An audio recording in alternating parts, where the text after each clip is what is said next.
요즘 유튜브에는 사두선다 셀바라지 선교사님하고 케빈 제다이 또 이즈학 샤피라 시드로스 방송이라든가 TV 조슈아 앤드류 웜의 이런 그 많은 선지자분들과 선교사님들 또 목사님들의 그 설교 말씀과 정보가 많이 나오다 보니까 많은 유튜버들이 또 리메이크 해가지고 유튜브에 많이 올리지 않습니까?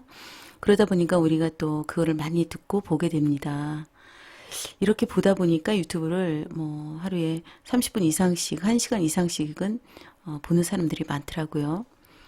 우리가 이걸 보고 듣고만 하다 보면 우리가 이게 믿음이 생긴다라고 생각하시는 분들이 있는데, 여러분 요즘에는 우리가 반드시 성경을 읽어야 됩니다. 성경을 읽어서 예수님의 메시지를 먼저 알아야 됩니다. 결국 우리가 예수님의 메시지를 알지 못하면 유튜브에서 아무리 좋은 정보와 방송을 듣는다고 할지라도 우리가 분별을 못합니다. 지금 여러분 마지막 시대라는 것은 여러분들이 더 잘 알지 않으세요? 그죠? 그렇기 때문에 저는 여러분께 오늘 예수님의 메시지를 반드시 우리는 알고 있어야 된다. 예수님의 메시지를 알려면 반드시 성경을 읽어야만 한다. 성경을 알아야만 된다. 이 부분을 여러분께 전달합니다. 다니엘서 12장 4절에 보면은요, 마지막 때에 사람들이 빨리 왕래하고 지식이 더하여진다. 이렇게 표현이 나와 있습니다. 사람들이 빨리 왕래한다는 것은요, 교통이 빨라지는, 이동수단이 빨라지는 것도 의미하지만, 이렇게, 스마트폰이라든가 인터넷을 통해서, 또는 이런, 이메일이나 인스타그램, 텔레그램이나 페이스북, 유튜브 같은 걸 통해서 정보와 소통이 빨라진다는 것을 의미합니다. 지식이 또 더해진다 그랬습니다. 지식이 더해진다는 것은 무엇입니까? 지금 팬데믹 때문에 4차 산업혁명이 엄청 앞당겨졌지 않습니까? 그래서 우리는 지금 4차 산업혁명 안에 들어와 있습니다. 그러다 보니까 많은 지식들이 더해져가지고 AI 같은 것도 벌써 식당에서 서빙하는데 그 AI 로봇이 나와서 서빙을 하고 있더라고요. 또 이 4차 산업혁명에 따라서 많은 직업들이 사라지고 또 많은 새로운 직업들이 생기지 않습니까? 그렇다면 우리가 하고 있는 일들, 이 직업들이 곧 사라질 것이냐, 또 계속 존속할 것이냐, 이런 부분에 있어서 내가 일하고 있는 이 직업에 대해서도 우리 주님한테 기도를 해야 됩니다. 주님, 제가 무엇을 준비하고 또 어떻게 대비를 해야 되는지 주님 제게 알려주십시오. 이렇게 기도를 하셔야 됩니다. 그러면 또 우리가 이런 질문을 하게 돼요. 유튜브에서도 말을 하기를 한난 속으로 지금 다들 들어왔다 이런 얘기도 하고 성경에도 마지막 때라고 얘기하는데 지금 직업에 대해서 또 뭘 생각하고 또 새로운 직업을 생각해서 무엇 하랴 이렇게 생각하시는 분도 계시는데요.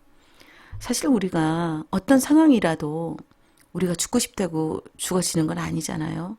우리가 죽는 것조차도 주님의 결정에 따라서 이루어지는 거 아닙니까? 그렇기 때문에 성경에서는 성실로 먹고 살으라고 그랬습니다. 시대가 지금 변하고 있으니까 거기에 맞춰가지고 우리는 기도를 해야 된다는 그 말씀을 드리는 겁니다. 여러분, 우리가 지금 환난 속으로 들어와 있고 지금 많은 전 세계적인 기근과 또 전염병과 또 기후재앙 이런 것들을 봄으로써 환난의 시대라는 걸 알 수 있고 또 전쟁 소리가 많이 들리고 러시아 우크라이나처럼 전쟁을 하고 있고 성경에서 말씀하신 그 마지막 때 징조는 지금 넘치고 있죠. 또한 우리가 유튜브를 통해서도 많은 전 세계적인 그 선지자분들과 목사님들과 선교사님들의 말씀을 우리가 또 접하고 있지 않습니까? 우리가 이렇게 유튜브 방송으로 말씀을 접하는데 1시간 정도를 우리가 소비를 하루에 1시간 정도를 듣고 있다면 성경도 최소한 1시간을 읽으셔야 됩니다. 기도도 최소한 1시간은 하셔야 됩니다. 이 마지막 때 우리가 분별할 수 있는 그 성령님과 더불어 분별할 수 있는 힘을 키워야 되는데 그러려면 우리가 성경을 읽어야 됩니다. 기도도 해야 됩니다. 그렇지 않으면 우리는 성경을 읽지 않고 기도하지 않으면 우리는 분별할 수 있는 능력이 없습니다. 왜냐하면 우리 모든 분별의 기준은 성경입니다. 그리고 우리는 마지막 때에는 반드시 성령의 인도를 받아야 된다고 하셨습니다. 마지막 때에 하나님께서는 사도행전 2장에서도 모든 육체에게 나의 영을 다 부어주신다 했어요. 하나님의 영, 성령이 우리에게 강력하게 임할 것입니다. 모든 분별의 기준은 성경입니다. 여러분 반드시 성경을 읽으시고 성경을 읽으셔야만 성령 충만해지고 그리고 성령님의 인도를 받을 수가 있습니다. 그렇다면 성경을 처음 읽으시는 분들은 어떻게 읽어야 되느냐 또 이런 고민을 또 접하게 되죠. 구약은 여러분도 아시다시피 하나님께서 이스라엘 민족을 선택하셔서 그 이스라엘 민족을 통해서 하나님께서 그 어떤 그 메시아 있죠. 우리의 그 주님 예수 그리스도를 그 아브라함을 선택해서 아브라함의 가족들 이삭과 야곱 그 가족들 야곱의 또 아들 12명 그 12지파를 통해 가지고서 예수 그리스도가 탄생되는 그런 계보를 시신학을 이루는 그 계보를 나타내는 부분이 그 구약 부분입니다. 그러니까는 이스라엘의 역사 부분이라고 생각하시면 돼요. 그 이스라엘의 역사를 통해서 우리가 우리의 모습을 또 볼 수가 있는 겁니다. 그러니까 처음 읽으시는 분들은 시작부터 읽으시면 조금 좋으실 것 같은데요.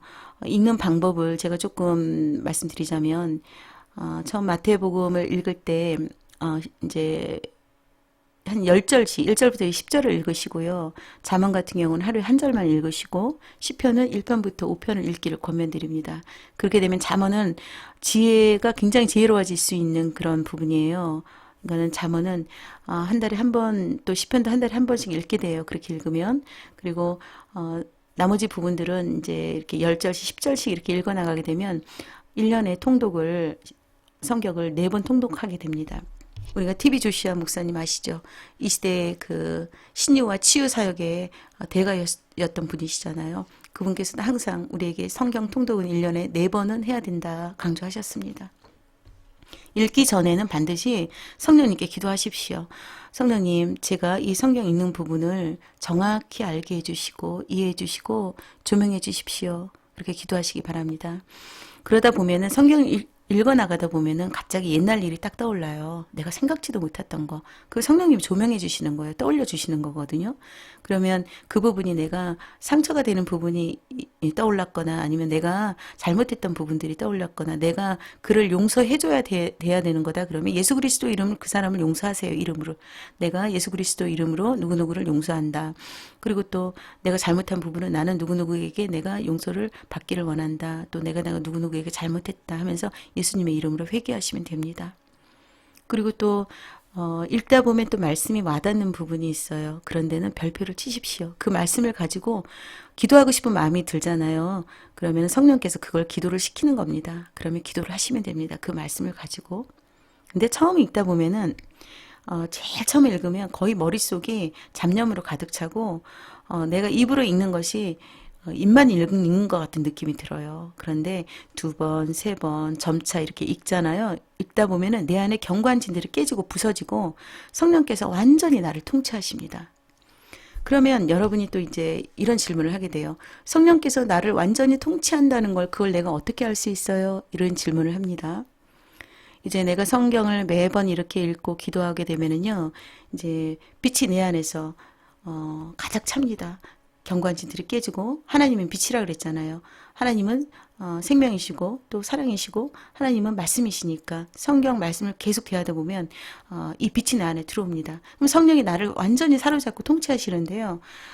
그 증세가 어떤 증세가 나타나냐면 본인이 이제 습관적으로 짓는 죄들이 있잖아요. 그 습관적으로 짓는 죄들을 어느 순간에 또 그 죄를 짓잖아요.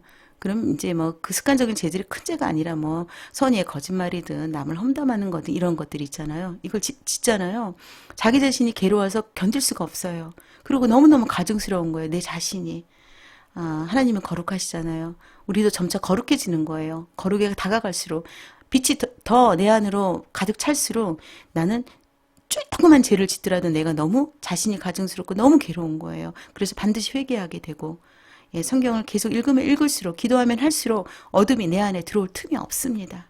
네, 이제 성령의 통치를 받는 부분을 알겠죠. 그러다 보면서 이제 성령님을 인정하고 성령님께 의지하면서 성령님의 인도를 받으시면 됩니다. 인도해달라고 하는 게 인도거든요. 성령님 어떤 일을 할 때 성령님 이 부분 인도해 주세요. 성령님 어떻게 해야 될지 모르겠어요. 결정을 어떻게 해야 될지 모르겠어요. 그렇게 기도를 하시면 됩니다. 계속.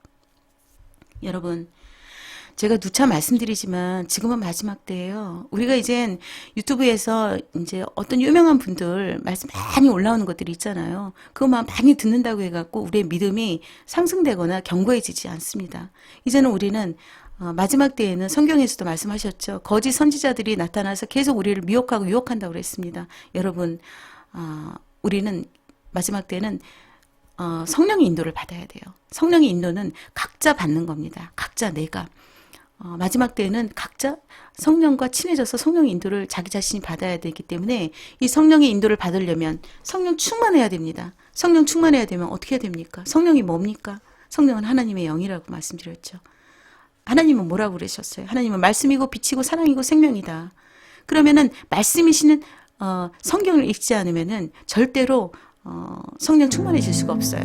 말씀 충만이 성령 충만입니다. 여러분, 성령 충만하지 않으면 길을 잃습니다. 반드시 성경 읽으시고 기도하시기를 권면드립니다. 감사합니다.